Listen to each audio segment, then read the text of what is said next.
This question is from Pooja Sabharwal from San Francisco.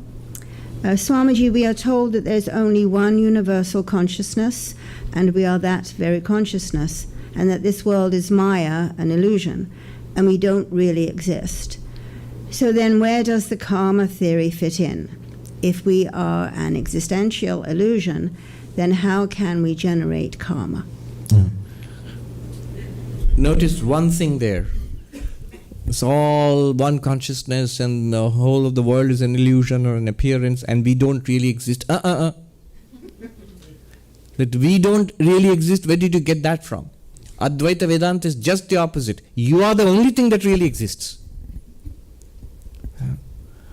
If you say in a dream, whatever is appearing in the dream, it's a part of the dream, it really doesn't exist. But there's one thing that exists. You, the dreamer, exists, because of which the dream appears.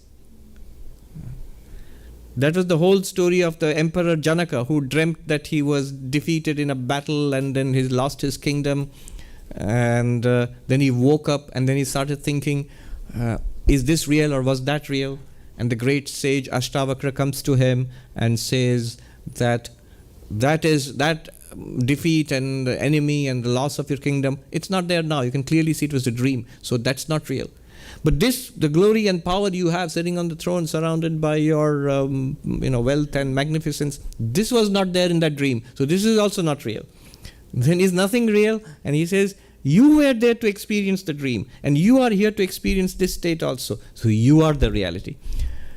So Advaita Vedanta, one thing that Advaita Vedanta never compromises on is it never says we don't exist. In fact, you do exist. You are the reality. It's just that you don't know what you truly are. What is the American phrase? You're selling yourself short. You're selling yourself short. You are limitless existence. Everything else seems to exist because you exist. Everything else is experienced because of your light. There is meaning, purpose, value, beauty, bliss, joy in life because you are Anand, the bliss itself. The universe exists borrowing its existence from you. All knowledge and experience is possible borrowing its light from you.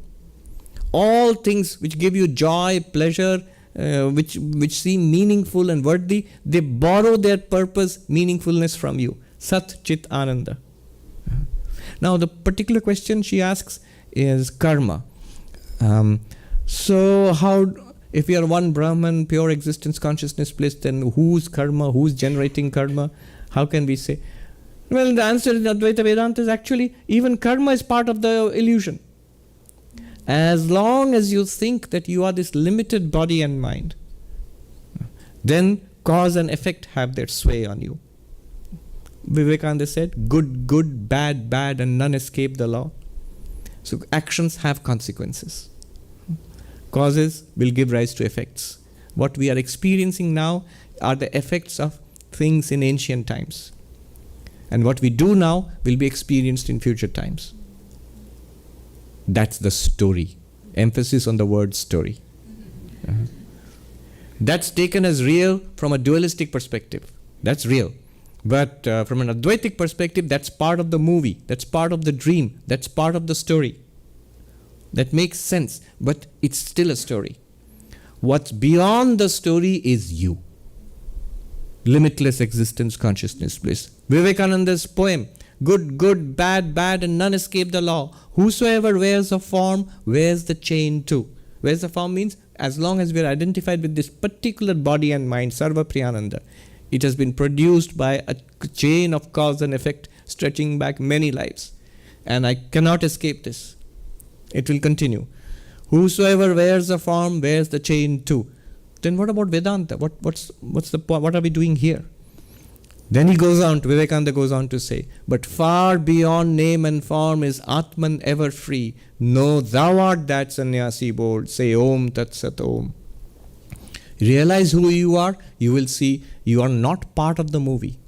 Your destiny is not determined by some Hollywood scriptwriter. You are that on which the movie is playing.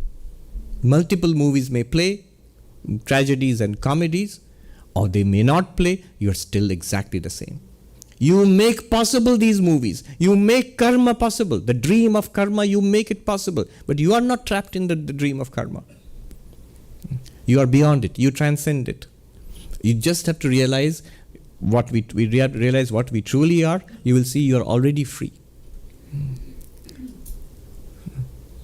He says, another place, the same poem, chains, though of gold, are not less strong to bind. If you're bad karma, it's like an iron chain, shackled, suffering after suffering after suffering. Things go badly. Golden chain, things are going very well for me. Whatever I wanted, I'm having a really good time, a wonderful life. That's still a chain. And very soon it can become an iron chain also. So Vivekananda says, then off with them, sannyasi bold, say Om Tat Sat Om. Beyond the chains, let go thy hold. Thine only is the hand that holds the rope that drags thee on. Let go thy hold, sannyasi bold, say Om Tat Sat Om.